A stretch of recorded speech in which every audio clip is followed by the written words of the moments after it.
Welcome to Outmaneuver, and we're here today with a special video where we're going to be talking about spoiler cards that we were given from FFG.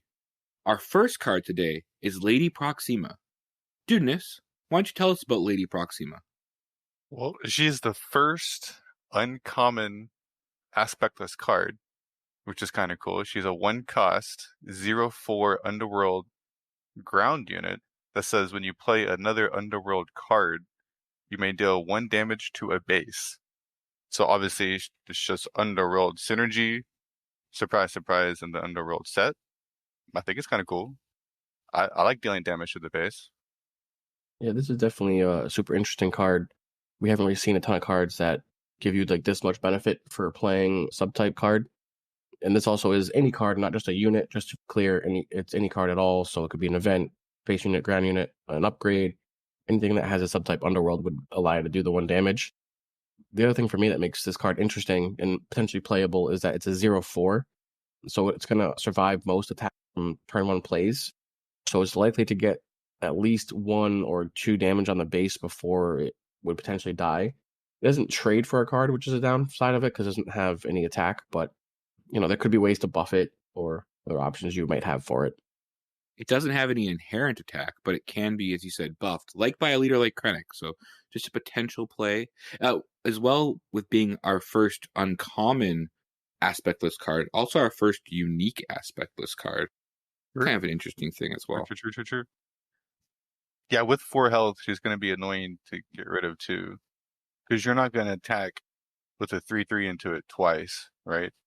You're either dealing exactly 4 damage or you're probably just ignoring it for the most part. And then, as well as mentioned with a card like McClunky or with a card like the legendary Millennium Falcon, these are both ways that you're going to be returning your Underworld cards to your hand in order to get multiple plays with them in order to trigger that effect. So there are some already inherent ways that Underworld's looking like it's being able to return cards to your hand that you can get that effect multiple times. Yeah, you also have the Underworld ship set 1, it's a 2/4 that returns a unit back to your hand. Pirated Starfighter. Yeah, Pirate Starfighter. So there's already in set 1, there was some of that. And I know many folks tried to break that card in set 1 and just didn't have enough. But maybe in set 2, we'll see. And actually, 2 Pirated Starfighters can just infinitely chain too. So you could Pirated Starfighter your Pirated Starfighter, which then you can have a Pirated Starfighter in your hand to Pirated Starfighter that. So you're going to get that trigger going multiple times. That sounds pretty hot. Especially if you have Wedge out. Ooh, baby. Now we're talking. And even a card like Crafty Smuggler, though, great card because it can get that damage in. You bounce it if you need to with a weight to get it back. And then you're playing it again and you're got a shield back. It's now healed up again. So pretty nice way to get around things like that. I was going to say, there's obvious synergy with the new Cad Bane leader. He gets to ping some damage to a unit. She gets to ping some damage to the base. It's a win-win all around. Yeah. Yeah, and if you're looking at a lot of the Underworld cards in particular, a lot of them do have a when-played effect. I'm just looking at cards like Reckless Gunslinger and Bazin and Tal, even Dr. Evanson, however you pronounce that. They're all these when played, or they're really good when they're coming into play. So you're going to be wanting to return these cards to your hand. What was that ship in set 2 that brought cards to your hand? Do you guys remember what that was? The ship in set 2 that brought cards. That's really good with CAD. Oh, are you talking about the Xanadu Blood? Oh, yeah, that one. Everyone knows that card, right? Yes, I don't think everyone knows it, actually. I think that one is one that we're spoiling today, actually. Oh, okay. Well, that sounds pretty good. Let's check out Xander's Blood on screen now. Well, Xanadu Blood is a 6-cost space unit. It is Cunning Villainy. It is a 4/6 Underworld vehicle fighter with Raid 2, which is a pretty big attack for a ship. When played / on attack, you may return another friendly non-leader Underworld unit to its owner's hand. If you do, you may exhaust an enemy unit or a respawn. This card to me seems like it's really good. It has everything that I want. Right now, Boba Fett being one of the top decks in the format, mostly because of Fett's Fire Spray being uncontestable in space for its cost, where this ship can take out Fet's Fire Spray and survive with 1 HP because of the Raid 2. Also being able to exhaust any unit, doesn't say non-leader unit, just any unit, for returning a unit back to your hand. So I think this card offers a lot of flexibility, and I don't know if it will be better than Fet's Fire Spray because Fet's Fire Spray does enter ready, but it is, I think, going to be at least somewhat in the meta, especially if CAD becomes a decent leader. I mean, this can exhaust a resource, which is extremely obnoxious. So if you go first, you can deny your opponent their on-curve play, which can be super busted in the right spot, right? If you go first and they have 8 resources and you exhaust one of them, hey, guess what? Nice super laser blast you got there.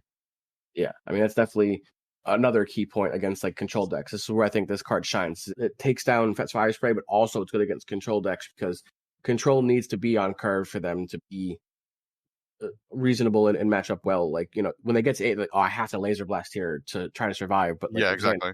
Xanadu attacks first and you bounce like your silly 2/2 back. They're like, oh man, I can't laser blast now. So what are my options here?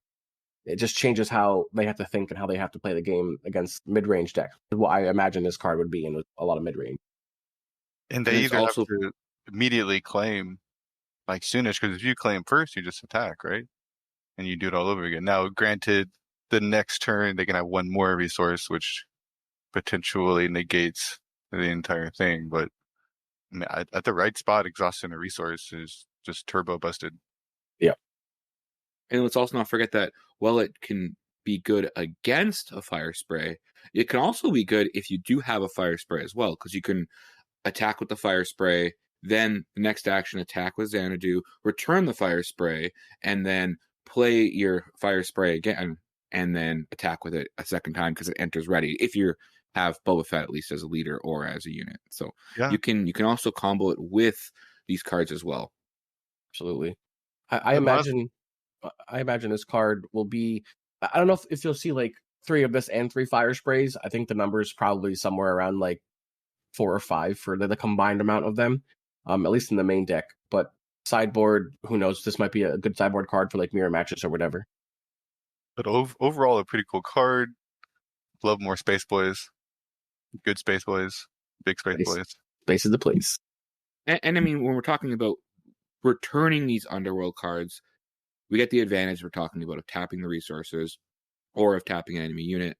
But you also now have that Underworld unit to play again, which is going to help you with Lady Proxima or with CAD, because CAD also is going to trigger when you play another Underworld card. So these are just helping you get more triggers off of your cards. And very obvious synergy with CAD Bane, with bouncing the unit to play it again to trigger his thing.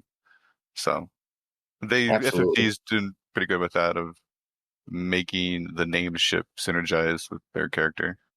I wonder if we're going to get more cards with something to interact with a raid, because we've got CAD and Xanadu both with the raid too. So we'll have to see if we can see any other things with those guys.